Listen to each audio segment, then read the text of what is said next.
Hello, my name is Dr. David Silberklang. I'm senior historian at Yad Vashem. I'd like to address some of the basic questions about the Holocaust that are most Googled these days by people interested in the subject. The question I want to address today is, what was the ghetto?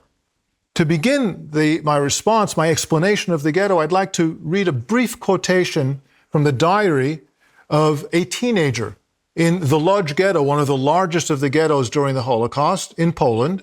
His name was David Szarakowiak, and on May 13th of 1941, at the age of 16, he wrote, "Yesterday, a student from a class parallel to ours died from general exhaustion from hunger.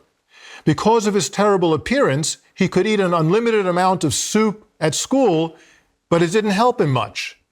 This is the third victim in our class." Szarakowiak continued writing his diary until he passed away in the summer of 1943 at the age of 19 of starvation. And this quotation, the starvation, the hunger, that's an illustration of what was a widespread phenomenon in ghettos during the Holocaust. The idea of a ghetto, of course, originates hundreds of years ago in various places in Western Europe where Jews were forced to live in these fenced-off areas, but those are not places where Jews were starved or killed. The Nazis took that idea from hundreds of years ago and adapted them to be places where Jews would either wait until the Nazis could send them off somewhere else, or ultimately where Jews were held until they were killed in what the Nazis called the final solution. In some of the ghettos, including some of the largest ones, such as the city of Warsaw or the city of Lodz in Poland, the conditions were so horrendous that Jews suffered from intense overcrowding, multiple families